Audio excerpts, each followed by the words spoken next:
मैं रंजन कपूर रवि फिल्म सी ऑडियंस को मेरा नमस्कार।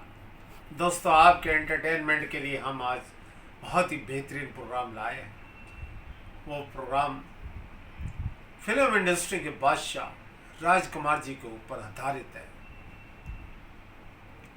राजकुमार जी फिल्म इंडस्ट्री के वाकई बादशाह थे।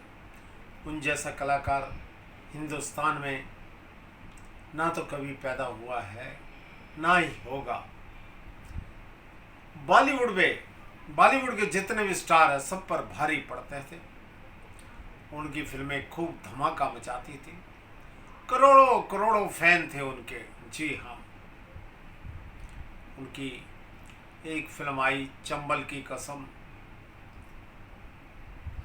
चंबल की कसम में वो जेल के अंदर बंद है और कंबल ओढ़ के बैठे हैं और अमजद खान भी उसी जेल के कमरे में है और वो उनका कंबल खींचता है। तब राजकुमार जी का वो डायलॉग, उसे मारते हैं पहले तो, फिर उसके बाद उनके डायलॉग की शैली, क्या अंदाज था। तुमने कभी बदन सिंह का नाम सुना है? हमें ही चंबल का डाकू बदन सिंह कहते हैं। बहुत ही बेहतरीन डायलॉग था ये। और भी कई उनकी फिल्में आई और ज़बरदस्त डायलॉग होते थे उनके। एक फिल्म में उनका डायलॉग जो आज भी तरोताज़ा लगता है, हम ना सुनने के आदी नहीं, ना सुनते ही हमारे कानों से अंगारे उगलने लगते हैं। एक और डायलॉग था उनका एक फिल्म में, छिपकली के अंडे कभी मगरमच्छ पैदा नहीं करते। एक फिल्म आई वक्त में उनका डायलॉग, मदनपुरी उनके सामने चाकू लेकर खड़ा है, तब उनके डायलॉग की शैली जिसने वक्त फिल्म को हिट कर दिया। शमशेर सिंह, ये बच्चों के खेलने का खिलौना नहीं, हाथ पे लग जाए तो खून निकल आता है, लाओ इसे हमें दे दो। इसी फिल्म में रहमान साहब के साथ उनका डायलॉग था। उनके बंगले में जाते हैं, चुनाए सेठ जिनके अपने घर शीशे के होते हैं, वो दूसरों के घरों पर पत्थर नहीं फेंका करते। एक फिल्म आई कुदरत, राजेश खन्ना उस फिल्म के नायक थे। दरवाजे पे नॉक करते हैं, अंदर राजेश खन्ना जी अपनी अटैची के अंदर कपड़े रख रहे हैं। तब नॉक करके राजकुमार जी अंदर आते हैं। क्या अंदाज था उनका, क्या डायलॉग डिलीवरी थी उनकी।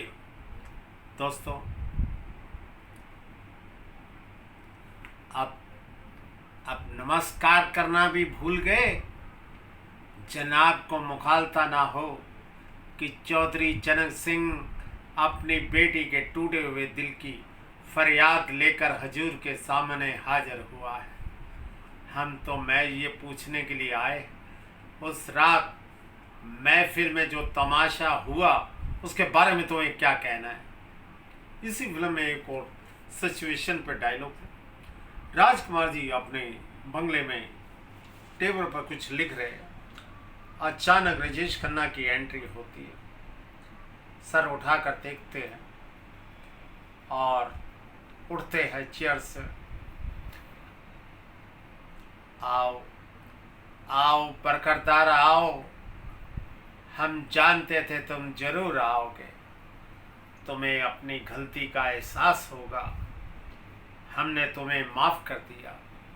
हम जानते हैं हमारी बेटी करना भी तुम्हें माफ़ कर देगी। आखिर जवानी में गलती किससे नहीं होती। अगर तुमसे गलती हो गई तो कौन सा क़यामत का पहाड़ टूट पड़ा। इसी फिल्म में एक और डायलॉग था एक अलग सिचुएशन पर। राजेश खन्ना उनको कुछ भला बुरा कहता है और उन पर खून का इल्ज़ाम लगाता है। तब उनको गुस्सा आता है। खून, किसका खून, किसने बकाया तुम्हें? तुम बके जा रहे हो और हम सुने जा रहे हैं बदतमीज। इसी फिल्म में एक डायलॉग है, हमारी दहलीज के टुकड़ों पर पलने वाला कुत्ता आज हम पर ही गुर्रा रहा है। बेटी हम पर झूठा इल्जाम लगाने के लिए आया था। उनकी शैली का कोई जवाब ही नहीं था। फिल्म आई एक दिल एक मंदिर, जिसके प्रोड्यूसर डायरेक्टर थे श्रीधर। अपने जमाने में उस फिल्म ने धमाका कर दिया।